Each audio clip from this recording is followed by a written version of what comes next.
Cleft sentences. Cleft sentences, cleft sentences মানেটা কি?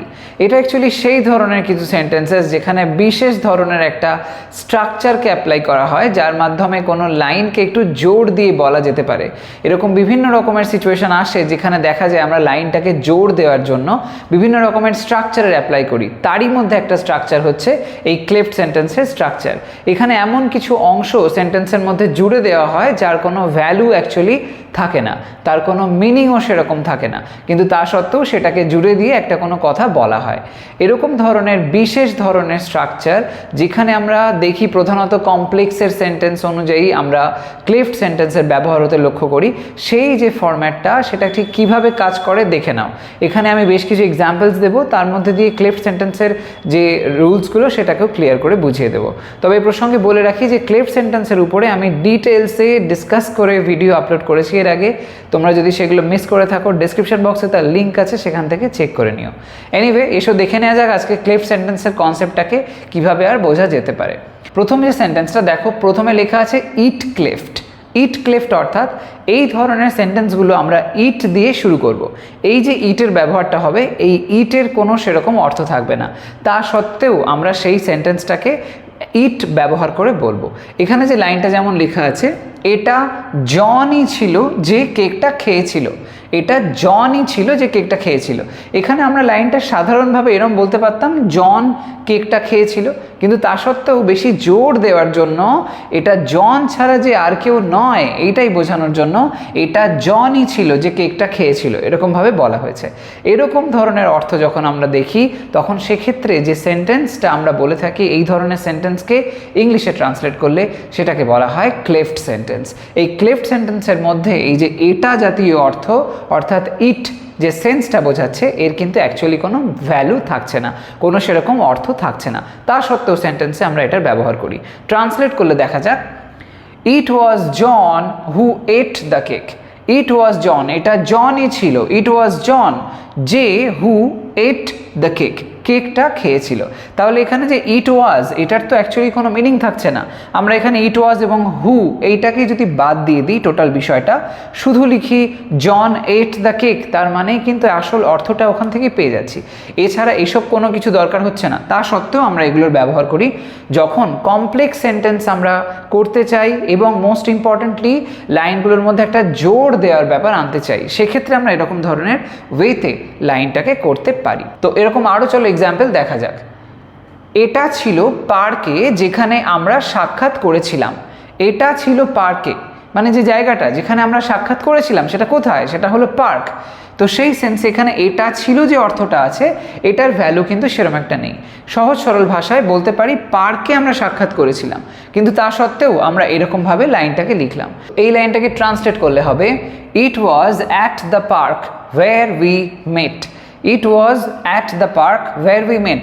এখানে it was at the park, এই যে ইট ওয়াজ এটার কোনো ভ্যালু থাকছে না। আমরা সিম্পলি বলতে পারতাম we mate at the park, এরকম বললেই হয়ে যেত। কিন্তু তা সত্ত্বেও আমরা লাইনটাকে এরকমভাবে একটু জটিল করলাম, জটিল বাক্য করলাম বা কমপ্লেক্স সেন্টেন্স করলাম এবং এখানে একটা জোর দেওয়া হলো। সেই অর্থে লাইনটাকে এরকমভাবে আমরা করলাম। এরকম আরও এক্সাম্পল দেখা যাক। সঙ্গীতই সে ভালোবাসে। আমরা যখন এরকম কথা বলি জোর দিয়ে সরাসরি লাইনটাকে এরকমভাবে বলি যে সঙ্গীতই সে ভালোবাসে, অন্য কিছু নয়, সঙ্গীতই সে ভালোবাসে। এরকম সেন্সে জোর দেওয়া যেই হচ্ছে, এক্ষেত্রে আমরা ক্লেফট সেন্টেন্সের ফরম্যাট অ্যাপ্লাই করে লাইনটাকে বলতে পারি। তাহলে হবে, it is music that he loves. It is music that he loves. সঙ্গীতই সে ভালোবাসে, এটা হলো সঙ্গীত যেটা সে ভালোবাসে। তো it is music that he loves. এখানে ইট ইজের কোনো ভ্যালু থাকছে না, তা সত্ত্বেও একরকমভাবে বলতে পারি এর ভ্যালু এটাই যে সেটা একটা জোর দিচ্ছে সেন্টেন্সের মধ্যে, এমফ্যাসিস দিচ্ছে। ওকে, নেক্সট ওয়ানটা দেখো। গত রাতেই ইভেন্টটি হয়েছিল, অন্য কোনো সময় নয়, গত রাতেই হয়েছিল, জোর দেওয়া হচ্ছে। তো আমরা এখানে অবশ্যই ক্লেফট সেন্টেন্সের ফরম্যাট অনুযায়ী ইট ব্যবহার করে করতে পারি। ট্রান্সলেট করলে হবে, it was last night that the event took place. It was last night that the event took place. তো এই যে ইট ওয়াজের এখানে ব্যবহারটা হয়েছে এটা কিন্তু কোনো ভ্যালু রাখছে না, শুধুমাত্র জোর দেওয়ার জন্য এই স্ট্রাকচারটাকে অ্যাপ্লাই করা হলো। তোমরা এখানে দ্যাটের ব্যবহার না করে তার পরিবর্তে ওয়েনও বলতে পারো। It was last night when the event took place. কিন্তু সেক্ষেত্রে যে ব্যবহারটা যদি তোমরা ওয়েনের করো তাহলে সেটা অতটা পাওয়ারফুল হবে না, এবং মোস্ট ইম্পর্টেন্টলি যখন এরম ধরনের কোনো একটা এমফ্যাসিস দেওয়া স্ট্রাকচারকে অ্যাপ্লাই করা হয় ক্লিফড সেন্টেন্সের ফরম্যাট, সেক্ষেত্রে এই ধরনের স্ট্রাকচারে দ্যাটটার ব্যবহারই বেশি প্রেফার করা হয় ওয়েনের থেকে। ওকে, নেক্সট লাইনটা দেখো, এখানে আমরা আরেকটা স্ট্রাকচার দেখব, WH ক্লিফটস। অর্থাৎ এবার আমরা দেখব WH ওয়ার্ডের ব্যবহার হয়ে কিভাবে ক্লিফড সেন্টেন্স করা যায়। লাইনটা লক্ষ্য করো, যা আমার দরকার তা হলো 1 কাপ চা। যা আমার দরকার তা হলো 1 কাপ চা। সহজ সরল ভাষায় আমার 1 কাপ চা দরকার, কিন্তু লাইনটাকে এরকমভাবে বলা হলো একটু জোর দেওয়ার জন্য। ট্রান্সলেট করলে হবে হোয়াট আই নিড, যা আমার দরকার, is a cup of tea. What I need is a cup of tea. এখানে এই যে হোয়াট আই নিড কনসেপ্টটা হাইলাইট করা হয়েছে, এখানে এই বিষয়টা এতটা কিন্তু গুরুত্ব রাখছে না, সিম্পলি এই হোয়াট ফ্যাক্টরটা আই মিন, এটা সিম্পলি বলা যেতে পারতো যে I need a cup of tea, তাহলে অসুবিধা ছিল না, কিন্তু এখানে হোয়াট যে ব্যবহার করা হচ্ছে তারপরে ইজ আসছে, এটা সেরকম একটা ভ্যালু রাখছে না। তো এখানে আমরা WH ক্লিফট দেখলাম যেখানে WH ওয়ার্ড হোয়াটের ব্যবহার হলো। আরও একটা লাইন দেখো এরকম, যা সে ভালোবাসে তা হলো আঁকা। যা সে ভালোবাসে তা হলো আঁকা। তার মানে এখানে যা বিষয় যেটা রয়েছে এই যা কথাটার কোনো ভ্যালু থাকছে না, সেরকম একটা শুধু জোর দেওয়ার জন্য ব্যবহার করা হচ্ছে। ট্রান্সলেট করলে হবে what she loves is painting. What she loves is painting. তাহলে এখানে হোয়াটের পার্টটা যদি বাদ দিই এবং ইজটাকে বাদ দিই তাহলে হবে শি লাভস পেইন্টিং, যেটাই কিন্তু অ্যাকচুয়াল অর্থ সেন্টেন্সের, কিন্তু জোর দেওয়ার জন্য এরকমভাবে বলা হচ্ছে। তো হোয়াট ব্যবহার করে ক্লিফড সেন্টেন্স করা হলো। নেক্সট ওয়ান, যা আমাকে অবাক করেছে তা হলো তার প্রতিক্রিয়া। যা আমাকে অবাক করেছে তা হলো তার প্রতিক্রিয়া। এই সেন্সটা আমরা এখানে আরও একবার হোয়াট ব্যবহার করে করব। তো what surprised me was his reaction. What surprised me was his reaction. এখানে হোয়াটের ব্যবহারটা আরও একবার বোঝানো হচ্ছে সেরকমভাবে যে আমরা লাইনের শুরুতে হোয়াট ব্যবহার করে লাইনটা যখন লিখছি স্ট্রাকচারটায় হোয়াটের কোনো সেরকম মিনিং থাকছে না, তা সত্ত্বেও অর্থটাকে সেমভাবেই বোঝাচ্ছে এবং পাওয়ারফুলি বোঝাচ্ছে। What surprised me was his reaction. যা আমাকে অবাক করেছে সেটা কি, সেটা হলো তার রিয়াকশানটা। তাহলে ক্লিফড সেন্টেন্সের ফরম্যাটে আরও একবার হোয়াটের ব্যবহার লক্ষ্য করলাম। নেক্সট ওয়ান, যা আমরা চাই তা হলো ন্যায় বিচার। যা আমরা চাই তা হলো ন্যায় বিচার। এক কথায় আমরা চাই ন্যায় বিচার, এইটাই, কিন্তু সেটাকে এরমভাবে বলা হলো। ট্রান্সলেট করলে হবে what we want is justice. What we want is justice. এখানে হোয়াটের ব্যবহারটা সেম ওয়েতে ব্যবহার হলো যে এটা সেরকম একটা কোনো অর্থ নেই, তা সত্ত্বেও সেন্টেন্সে একটা জোর দেওয়ার জন্য ব্যবহার হয়েছে এই কমপ্লেক্স সেন্টেন্সের স্ট্রাকচারের মধ্যে। নেক্সট ওয়ান দেখো, আমরা এবার দেখতে পাবো আরও একটা বিশেষ ফরম্যাট যেখানে দেখো লেখা আছে অল ক্লিফটস, অর্থাৎ লাইনগুলো আমরা অল দিয়ে শুরু করব। কেমন লাইন এখানে দেখো, আমার যা চাই তা হলো শান্তি।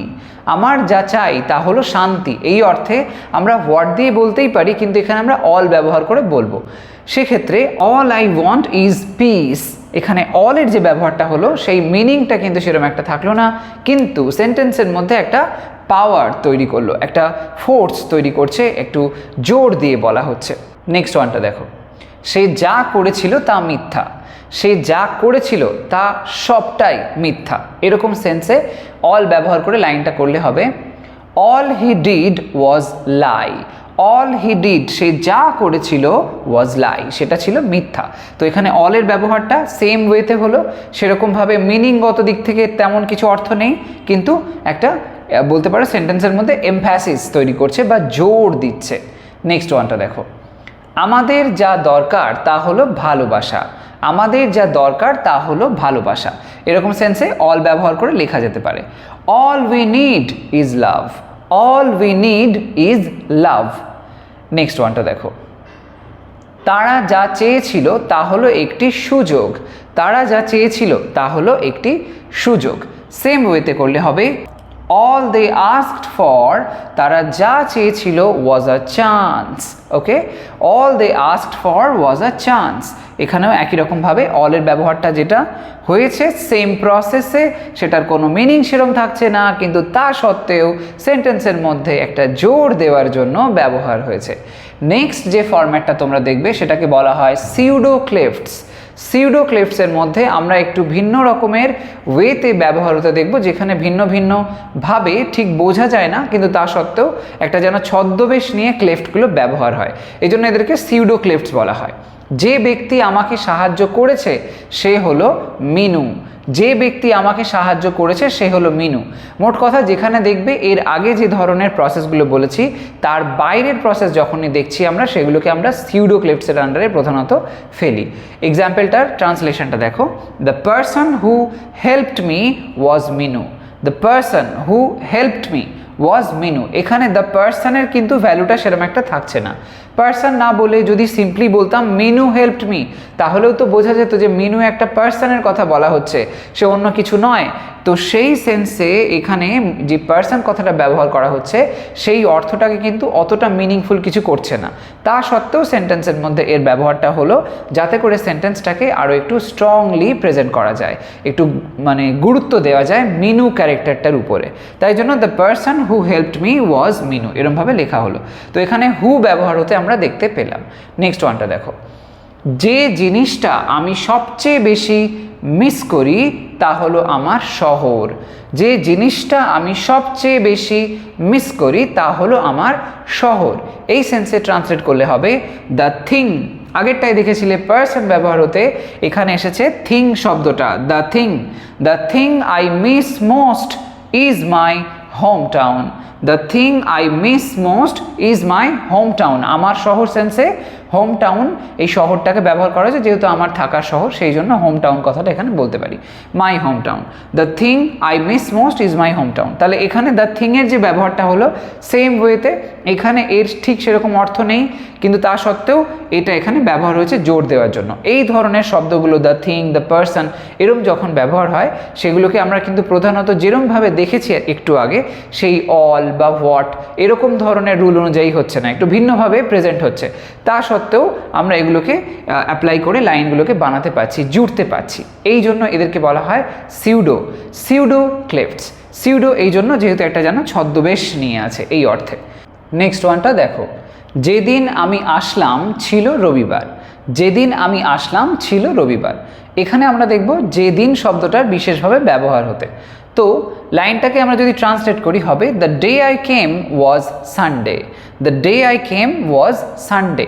তো এখানে যে লাইনটা বলা হলো এটা সিম্পলি আমরা এরমভাবেই বলতে পারতাম যে আমি রবিবার এলাম, হয়ে যেত কথাটা, কিন্তু না, এটা এরমভাবে বলা হলো যেদিন আমি আসলাম ছিল রবিবার। একই রকমভাবে ইংলিশে ট্রান্সলেট করলে the day I came was Sunday. তো এই যে ব্যবহারটা ডে হলো এখানে, এটা অবশ্যই সিউডো ক্লেফট অর্থে ব্যবহার হয়েছে, একটা ছদ্মবেশ নিয়ে ক্লেফটের ফরম্যাটটাকে ফলো করছে। চলো আরও একটা দেখে নেওয়া যাক। যে কারণে সে ফোন করলো তা হলো ক্ষমা চাইতে। যে কারণে সে ফোন করলো তা হলো ক্ষমা চাইতে। এখানে যে কারণে এরমভাবে না বলে সরাসরি বলা যেতে পারতো সে ক্ষমা চাইতে ফোন করলো, কিন্তু তা সত্ত্বেও এটা এরমভাবে বলা হয়েছে। এই সেন্সটাই আরও একবার ক্লেফট সেন্টেন্সের ফরম্যাটটাকে কিন্তু নিয়ে আসছে। তো সেই অর্থে আমরা ট্রান্সলেট করলে হবে the reason he called was to apologise. Okay, the reason he called was to apologise. এখানে রিজনের যে ব্যবহারটা হচ্ছে সেটা এরকমভাবেই, এর কোনো অর্থ সেরকম একটা থাকছে না, তা সত্ত্বেও সেন্টেন্সের মধ্যে এমফ্যাসিস দেওয়ার জন্য ব্যবহার হয়েছে। তো এরকমভাবে তোমরা দৈনন্দিন জীবনে লাইন্স বানাও, এবং যখন এক্সাম পেপারে তোমরা দেখবে এরকম কোয়েশ্চেন হয়তো এসেছে যেখানে সিম্পল সেন্টেন্স থেকে কমপ্লেক্স সেন্টেন্স করতে বলা হয়েছে, এবং সেক্ষেত্রে ঠিক লাইনটা এতটাই ছোট তার মধ্যে বুঝে উঠতে পারছো না কিভাবে লাইনটাকে করতে পারি কমপ্লেক্স সেন্টেন্সে, তখন সেক্ষেত্রে এই ধরনের ফরম্যাটগুলো কিন্তু অনেকটাই হেল্প করতে পারে। তো যাই হোক, এরকম ধরনের ফরম্যাট ইউজ করে অনেক লাইন্স বানাও। কোথাও কোনো কনফিউশন হলে কমেন্ট সেকশনে আমাকে জানাতে ভুলো না। আজ তবে আসি, সবাই ভালো থাকো, সুস্থ থাকো, বাই।